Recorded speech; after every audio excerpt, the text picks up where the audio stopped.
Chers paroissiens, bonjour, nous nous retrouvons pour poursuivre notre méditation sur le chapitre 7 de la première épître aux Corinthiens, les versets 29 à 31, pour aujourd'hui en tout cas. Pour commencer, nous implorons vraiment que l'Esprit Saint puisse éclairer notre intelligence et que l'Esprit Saint puisse enflammer notre cœur pour que ces paroles que nous lisons puissent véritablement devenir pour nous des paroles de vie, voilà, qu'elles nous éclairent et qu'elles nous confortent dans notre chemin à la suite du Christ. Nous t'en prions, Seigneur, par Jésus ton Fils, notre Seigneur. Amen. Voilà, donc hier nous avons médité sur cette expression « Frères, je dois vous le dire, le temps est limité ». Et car il passe ce monde tel que nous le voyons. Voilà, comme chrétiens, nous sommes dans l'attente du retour du Christ, l'avènement d'un monde nouveau, d'une terre nouvelle, des cieux nouveaux. Et le temps qui nous est donné de vivre est un temps pour préparer, mais pour accueillir déjà ce monde nouveau qui est commencé pour qu'il puisse grandir en nous et dans notre monde. Simplement, le temps est limité, ça veut dire cette expérience que nous faisons de la création, le monde tel que nous le voyons, le temps tel qu'il nous est donné, tout cela n'est pas pour toujours. Le monde tel que nous le voyons a été créé par Dieu, mais il est appelé à une transfiguration et à être libéré du péché qui l'abîme. Voilà, c'est de cela que nous allons, là-dessus que nous allons méditer aujourd'hui.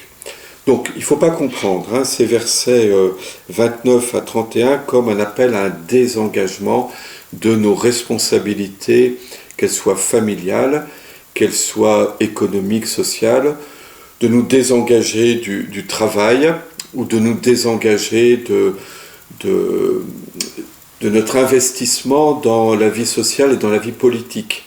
Ça peut être une tentation que de se dire voilà, ce monde est mauvais, ce monde est trop dur, ce monde est trop pénible, est trop fatigant, et donc moi je suis croyant et je vais complètement m'abstraire, me séparer, me mettre à l'écart, et voilà, et puis je ne veux plus rien avoir de commun avec cette société dont je me fais une image absolument trop négative, ce monde est perverti, est pourri, etc.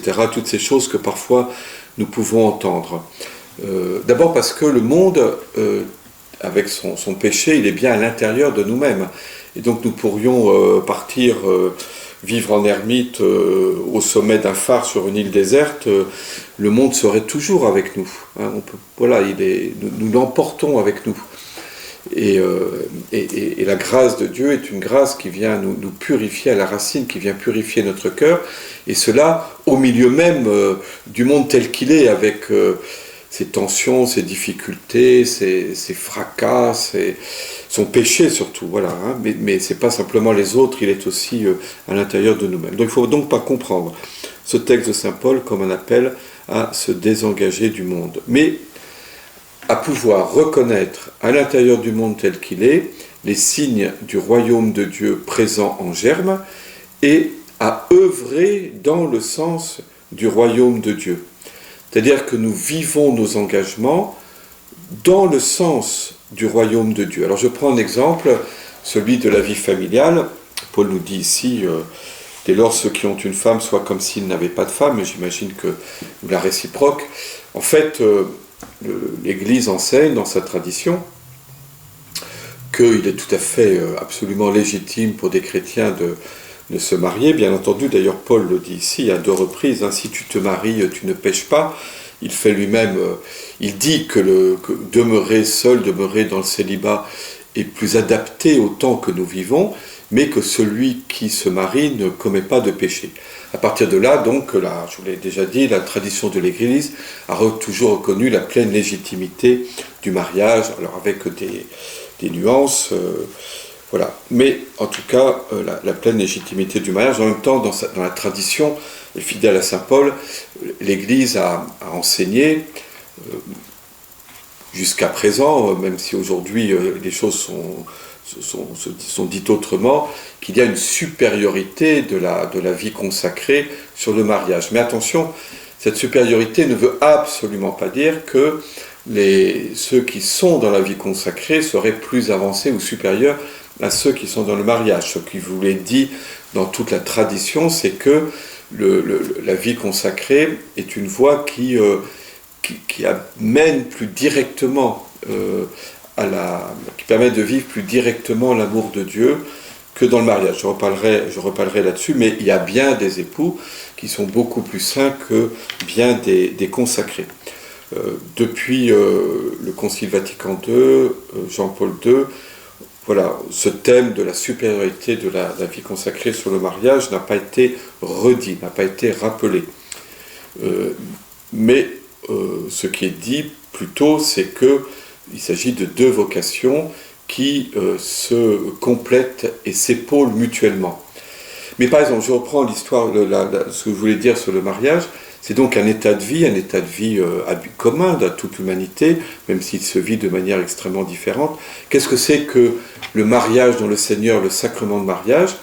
C'est par la grâce de Dieu, par la grâce du sacrement, vivre autant que possible, c'est un chemin, mais vivre le mariage tel que Dieu l'a voulu à l'origine et tel que le Christ le rappelle. C'est-à-dire cette communion d'amour entre l'homme et la femme, qui est le contexte le plus adapté à la mise au monde des enfants. Cette communion d'amour des conjoints qui est ce lieu, vous voyez, dans lequel les enfants doivent pouvoir naître et grandir et être éduqués.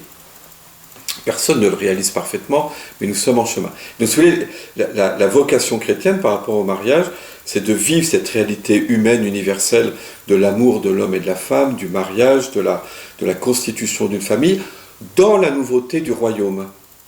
Voilà, dans ce renouvellement de toutes choses en Jésus-Christ et par le don de l'Esprit, et de pouvoir en témoigner. Jésus dit, dans la vie éternelle, on n'épouse pas, on n'est pas épousé.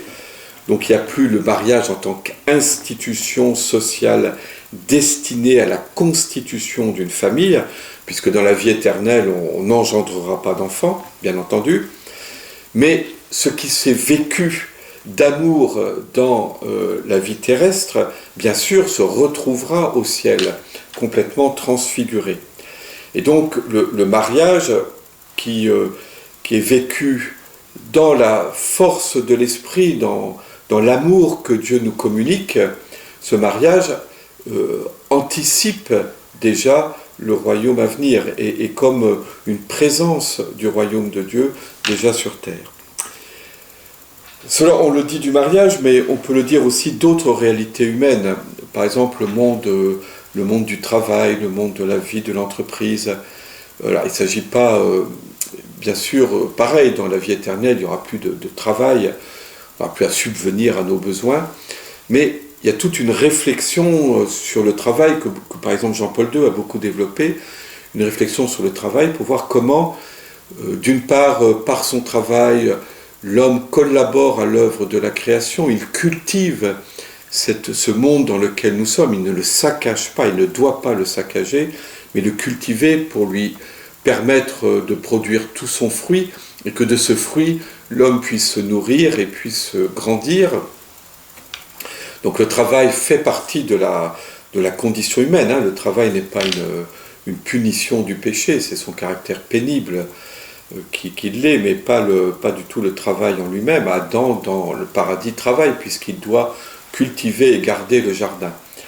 Donc Dieu appelle l'homme à collaborer à son œuvre créatrice, et c'est ce que nous faisons normalement, ce que nous devrions faire à travers notre travail. Et donc là aussi, en nous cultivant, en travaillant, nous collaborons nous participons à l'orientation de ce monde dans lequel nous sommes, dans le sens du royaume. Et tout ce que nous faisons pour permettre à ce monde, aux relations humaines, de progresser dans le sens de la justice, dans le sens de la paix, dans le sens de l'amitié, dans le sens de l'amour, va dans le sens du royaume. c'est pas une œuvre qui est vaine. Parce que sinon, si tout ce que nous faisons ne sert strictement à rien, alors de fait, pourquoi notre vie deviendrait absolument insignifiante? C'est bien la grâce de Dieu qui agit. Et en dehors de la grâce, nous ne pouvons rien faire. Si le bâtisseur, si Dieu ne construit la ville, les bâtisseurs travaillent en vain, dit le psaume. Notre œuvre est vaine si ce n'est pas Dieu qui agit. Mais Dieu, comment est-ce que Dieu agit? Dieu agit en suscitant notre collaboration et en faisant qu'elle porte tout son fruit. Il y a aussi un autre thème, c'est que notre monde est cassé, vous voyez. L'œuvre du péché, c'est de diviser, c'est de disperser, c'est de disloquer, c'est de briser, c'est de casser. Je pourrais continuer comme ça longuement. L'œuvre de Dieu, c'est au contraire une œuvre de réconciliation. Nous sentons bien l'œuvre du péché et le péché qui est présent. Dès que nous voulons construire une relation, qu'il s'agit d'un amour, d'une amitié, d'une collaboration, on voit toujours des germes de division, de disputes, de difficultés de communication qui sont à l'œuvre. C'est à nous de faire que ces germes, de les écarter. L'œuvre de Dieu, le royaume de Dieu, c'est vraiment une œuvre de réconciliation avec Dieu, de l'homme avec la nature, de chacun avec soi-même, des hommes les uns avec les autres. Vous voyez, à tous les niveaux, c'est une œuvre de réconciliation. Et donc nous-mêmes, nous œuvrons dans le sens du royaume lorsque nous œuvrons dans le sens de la réconciliation.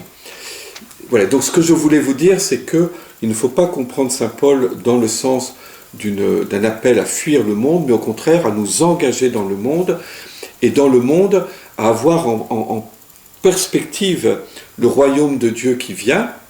Voilà, notre temps est limité, la figure de ce monde marqué par le péché passe, mais ce n'est pas un autre monde que celui-là qui va être le royaume de Dieu. C'est bien ce monde-ci, ce n'est pas un autre monde, un arrière-monde, c'est bien ce monde-ci, mais ce monde-ci qui est appelé à être réconcilié, à être purifié, à être transfiguré, à être pénétré par l'amour de Dieu, et c'est bien à cela que nous travaillons, nous essayons d'œuvrer dans cette direction, et nous reprendrons cela demain. Je vous dis bonsoir.